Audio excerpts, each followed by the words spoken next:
Welcome back to the channel.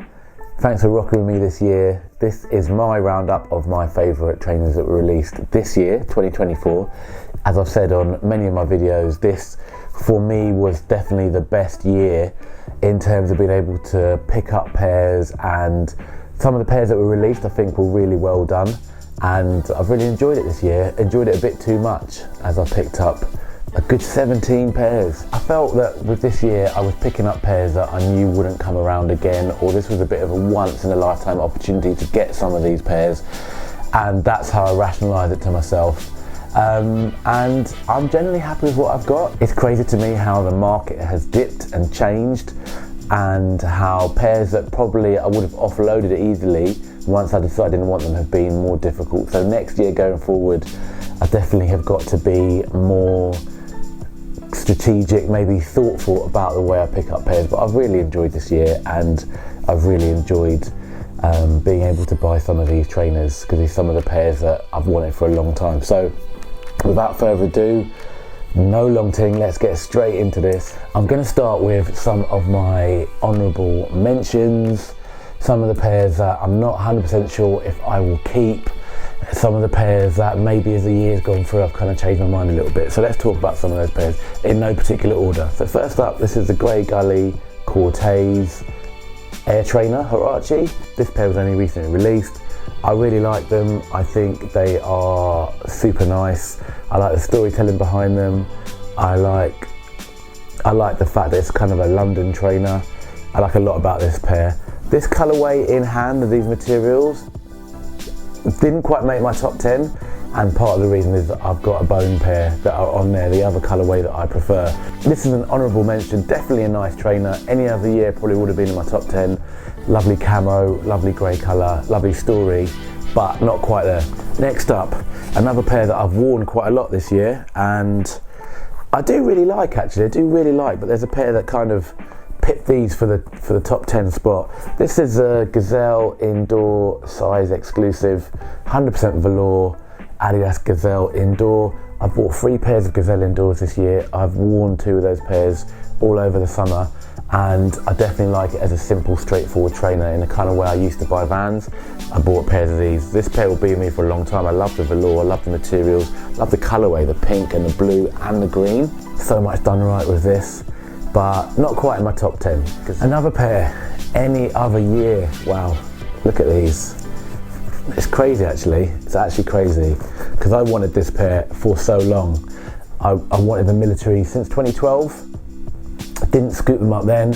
Glad I didn't, because the materials weren't great. And in fact, actually, this probably should make my top 10. But again, it's testament to how great the year has been. Military 4s, love the Jordan 4, love this colourway, wanted it for a long time. Had the cement 4s, so never really needed both, I felt. Sold my cement 4s, got these, and super happy with these. Bit chunky in shape this year, but I'm not quite sure about the grey as opposed to white, but it's a beautiful trainer without a doubt. So glad to have picked these up. Rocked these already, these have been worn, will be worn all next summer. Honourable mention, not quite top 10. Any other year, top 10 easy. All right, next up, Dusted Clay ones. Not sure about these, still not sure about these. I'm in a weird spot. There's a pair of Amamaniere ones that are floating around that I kind of feel like, should I get them instead of these? Sell these on. These definitely for me were the Jordan of the year, Jordan 1 of the year. The release was nice, really lovely box, dust bag, kind of satin materials on the inside, not satin at all. I mean Nike satin. This is a pair that I haven't worn, and I've kind of bought them and put them away, and now I've got them out again. I'm a bit like, they're a bit average, a bit mid. So I don't know whether they'll grow me again, whether I'll wear them in the summer, I'm not sure. Jordan Brand definitely tried to make this seem like something special. Whether they are or not, I need to make my mind up. Definitely a nice pair, the Dusted Clay Jordan 1. Perhaps underrated, perhaps overrated, I'm not even sure yet, but they're on my nearly made it. There have been a few pairs that I think have embodied the spirit of a collab, and I think there's a difference between a lazy collab where someone just sticks their name on top of a trainer, a bit like Supreme do with the Air Force One. They just literally put Supreme on the corner. Maybe the materials are better. And then there are collabs where the collaborator really works with the trainer And I think this pair is one of them. The moment I saw the pictures of these, is a Union Times Field General in a glimmer or shimmer colourway, Union only exclusive. These are just, I really like these. For the moment I saw them, I really like them. They don't quite do it on foot like I wanted them to. They look a bit long, they're a bit narrow, but I've never had this model before. I've held on to them, but they came with so many extras. Amazing box that looks like a locker. Just the colourway I think is really nice with the earth tones. I think they did so many good things because of the way they fit, and because I'm not 100%, didn't make my top 10. Great pair. This pair also falls into that category. I can't even remember what they're called. They're called, I think it's a New Balance 404, but it's a collaboration with 303 balls, which is a skateboard. Now this pair are insane in terms of details. These cost me £80 with a discount code, and the details on these are just incredible. Again, like the Field Generals, the Union Field Generals, they're just not completely comfortable on foot. They have quite a high instep, and they were just disappointing a little bit on foot, and so I haven't got rid of them. I need to work them a little bit because I do like the look of them. I think they're a nice shoe, and the materials and everything are just what a collaborator should do. So this is my only pair of New Balance this year, considering I bought so many last year, but didn't quite make my top 10, but a great pair nonetheless. My last honourable pickup is this pair here. It's a Pata 20th anniversary of the Air Max 1 Chlorophyll. It's an absolutely beautiful trainer, so well done, beautiful materials. Definitely going to keep this. I think the only pair I paid resale for slightly over was this pair here, even though I got a pair from the website, but I had to get the wrong size because it sold out. Got my size in the end. Very happy with these. Any other year, maybe a top 10, but I'm trying to include trainers that are doing something different this year, and this is basically a re-release of a previous pair, so for that reason it won't be in my top 10, but a great pickup nevertheless. And I would recommend, if you get an opportunity to get these, get them. Definitely one for the OGs. Love them, just not a top 10. Big up Pata every time. Yeah, great pair. Right, let's go. Okay, so my number 10 is one of the 3 pairs of Adidas Gazelle indoors that I bought this year. It is Adidas Gazelle Times End clothing, and this particular pair is from a pack called Laundromat. They're pink. The materials are insane in this pair, really nicely done. I love pink, love a bit of red, love the storytelling with this pair, like the fact that these will be a real easy summer wear, and I'm going to enjoy them without doubt. So I've got a review on these, only came out recently, £110. Was able to get them in the next kind of discount recently for £77, which is what I think they are worth, and really happy with these. I think they did just enough with this pair to make them a bit different from your bog standard Adidas Gazelle indoor, and I'm really happy with them in hand. I think they did a good job with these. So this is my number 10 pickup of the year, the End Times Gazelle Laundromat. Okay, so time for my number 9 pair, and we have it here. It is a ZX 8000 Torsion, my favourite model by Adidas. It's got so many great memories for me, and this was one of the pairs I wanted before the year even started, because I'd seen the teasers. Offspring did a collab, Consortium Cup, and this pair is dedicated to London. Materials are great on this pair. Haven't worn them yet. Wonder if it's a pair that is almost too nice to have in terms of me being concerned about them getting stepped on. I don't think that's the case. I wear my ZX 8000s regularly. It's such a comfortable trainer. This is my number 9. Without doubt, such a great pair. I'm hoping to wear these in much more detail, even things like the leather on the back. Just a beautiful pair, so really happy to have these. ZX 8000s, Adidas. It is important to me, really important, to not just buy the same trainers over and over and over again. I find that boring, and I just feel like not moving forward a little bit. Yeah, this pair here was special for a number of reasons. Basically because they're so innovative, and even though we're visiting old technology, the Lunar Roam this year was one of my most worn pairs of trainers. I would recommend these so highly. This is the alabaster colourway of the Lunar Roam. It's a new model for 2024 with some old technology, the Lunar technology. And this colourway, when they came out, sold out. They were really well received, and I love them. Like, there's something about this pair, the shape is just beautiful. It's so comfortable and so light, and so innovative, so many nice touches. I love the rollout of them. This original colourway is the one that I think are a bit special. I've got another pair which I've worn all year, and it's just a trainer going forward that I just think are practical. You can wear them every day. I think they look good. They're not the same old, and as I get older, comfort is so much more important. This pair is fantastic. So the Nike Lunar Roam in the Alabaster colourway is my number 8. All right, number 7, the return of a classic. Return of a classic. We're so glad to see these come up again. Love this colourway in particular, and just happy to have got them. Remind me of my youth. Always loved this ACG. It is a Nike Air Terra Humara. It's back. I don't know how you would describe this colour pink. I can't remember what they're called in the box, but this pair is just magical. They're so comfortable, a bit like the Lunar Roams. Worn these a lot this year. Straight on foot, and I don't know whether they're underrated, overrated. Everyone's different. I love the Terra Humara. I'll be looking out for interesting colourways. Happy with this one pair that I've got. If you manage to get a pair in the sale, I would recommend you pick them up. But yeah, this is my number 7, the Nike Air Terra Humara in the pink colourway. Great pair. Even just holding this pair in hand makes me think again how amazing they are. This is my number 6 pair. This is the A Ma Manière Air Max 95, and on my review I was a little bit unsure of whether I rated these or not, but I did say over and over that the materials in this are incredible, and I have to say possibly this is the best materials of the year for me. These are the A Ma Manière 3s. It's just insane how nice these are. The leather on these, really to the touch and right to the close eye, they're just amazing. Top drawer. The kind of materials I used to see on Diodora N9000s, handmade in Italy.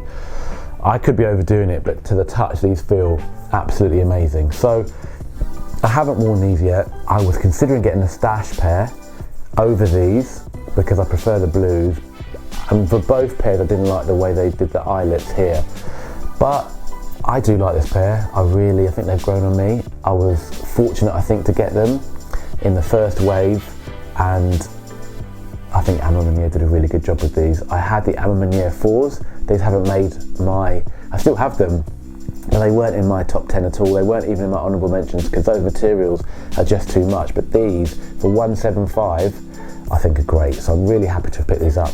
Yeah, my number 6 pair, A Ma Manière Air Max 95, while you were sleeping. Okay, number 5, let's go. This pair again snuck up on me. It's a light bone colourway of the Cortez times Air Trainer Huarache, and this is a pair I can see myself wearing a lot. It's just got the right materials and the right colourway for me, and I love the camo on this pair. They're a little bit of a rude boy trainer, and I just think Clint did a really good job with these. I think these are everything that the Grey Gully pair isn't. I like that pair, but this pair can take a little bit of wear because it's got more durable materials, and I like the fact that it's a silhouette I don't have currently in my rotation. Something a little bit different. I like the fact it's London centric, all that good stuff. I like the fact that it's a UK sort of centered shoe. I think he did a great job, very happy with them. So this is my number 5 pair. For the next pair you're gonna have to call me a cop out because I couldn't choose between 2 pairs, although I have a slight favourite I think, but I had to include this pair because any other year and they would have been right in there in the top 3 probably.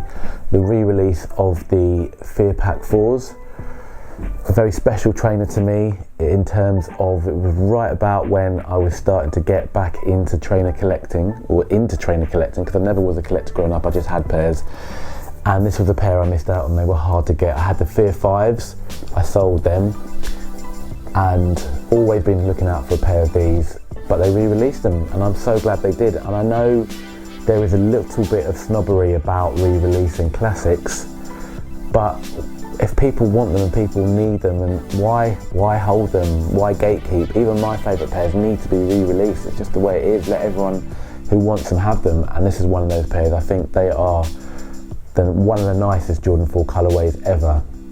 I love the green glows, and I would say these are very close to those in terms of loving the colour scheme. Having said that, this pair here, the Wet Cements, I've had a funny relationship with back and forth because I've liked them, then didn't like them, then liked them again, and I think overall now I'm so happy with this pair. I think it's the way they've done the materials, the kind of cracked leather on the front, the way they've embossed or debossed the netting. There is no netting on this pair. The fact that they are a Paris related story. There's so many things they did well with this. They squeak when you walk, but I think all great. I love grey on a pair of trainers. This pair ticks that box. So for that reason, both these pairs are my number 4s. So the Fear Pack 4s and the Jordan 4s at number 4 classics. So if you haven't already liked the video, please like it, please share it, please drop a comment and subscribe even better. I have really enjoyed all the interactions with all the people who message me after my videos. It's been really good. It's one of the nicest things about doing this. It's more important actually than anything is connecting with people who have the same passion as me. So thank you so much. Right, number 3. This pair in some ways should be number 1. There's nothing I don't think wrong with them. This is my only pair of Jordan 3s. I've never been into Jordan 3s, never wanted Jordan 3s, but that Amamaniere pair, the white pair that came out 3 or 4 years ago, were incredible, I think, and I would have loved to have got them. So when the black pair was slated, I was all over it. And I don't care whether they sat or bricked, as people say. That doesn't mean anything to me. I can't stand those terms in some ways, because over COVID we were moaning that trains weren't available. Now they're available, they've become bricks. What do people want? I don't understand really. This pair are beautiful from top to bottom. The shape is nice. They have amazing materials and they've got good storytelling, and I have to respect Amamaniere for this. People are saying they're tired of Amamaniere, and I get it, but I think they've done good jobs in their collabs, you know, and they've stuck to a kind of design DNA, whether you like it or dislike it. I like it. I like the burgundies, I like the browns, I like the blacks, I like the off-white colouring that they use, and I think this pair are amazing. Can't wait to wear them more fully. So this is my number 3. This pair I could put into my top 10, even though it is an OG colourway. The bread, the materials and the spin on that kind of nubuck, switching to the leather, for me, not genius, that's an overused word, but yeah, really good idea. Loved getting a win from Offspring on these. I love the whole rollout. I love the experience of going to get them. I had to end up getting a different size because the size I got were too small, so I got true to size. So happy with these. Doesn't really mean much to me that these didn't fly off. They just made them in good quantities, and people aren't feeling spending so much money this year, and that's fair enough. But for me, this is a pair I know I'm going to wear a lot of going forward. Really happy to get this colourway. I think they did a really good job with these, and you have to big up Nike because they smashed it this year. They really did. My number 2. So before I talk about my number 1 trainer of the year, I just want to say there are a couple pairs that probably would have been in my top 10 had I got them, and one of those is the Air Tech Lava Challenge 2. I wasn't able to get that pair. I tried really hard. I'm a man of faith, and I do believe that I wasn't meant to have that pair, and that's okay, because that colourway, specific colourway, is not my favourite colourway of that trainer. That trainer means so much to me, the Air Tech Challenge 2, and I'm just hoping and praying that I can get that pink pair that come out in January. So that will definitely be on my top 10 next year without a doubt. That's a pair that I would have had here if I'd have got them in hand, but I didn't. And then my number 1, I'm not going to beat around the bush, it's the Unearthed Air Max 95 pair. I had no idea it even existed until just before they dropped, and we got all the marketing on the sneakers app. And I have to be true to what I think trainer of the year is. For me, it's a trainer that has to look good. The design for me has to kind of like hit my spot. It does with these. I love the fact that it's browns on one side, and then you've got these amazing kind of autumn colours on the other side, and then this hit of the blue. It's a new trainer to me, it's a new silhouette to me. I've had 95s before, but I've given them a miss for a decade, and then this pair comes along and I've got them in the right size, and they're comfortable, and I've enjoyed wearing them. I've enjoyed the look. I like the fact they were a sneakers only exclusive. I like the fact they're based on nature, and I like the box. I like everything about this pair. I don't think they could have done anything better. And for me, as an Air Max fan, and someone who's a bit bored of buying Air Max 90s because I have so many pairs that I've kind of only bought one pair this year and I don't think I'm going to hold on to those. It's nice for me to have a range of Air Maxes because Air Max means so much to me. So this is my pair. I think the materials, everything was perfect on this pair, and I think this is a good example of what Nike can do when they put their mind to it, and I just can't wait to wear these more often. That's it, that's my top 10. I hope you've enjoyed it. Please let me know what your thoughts are and whether you would agree or disagree with some of my choices. I'm always interested in other people's opinions and interested in what really floats their boat as well. So as I said before, thanks so much for watching the video. If you got this far, please give it a thumbs up and all that good stuff, and I just want to say thank you. Have a great new year, and I will see you with my next video as soon as I can. Take care, peace.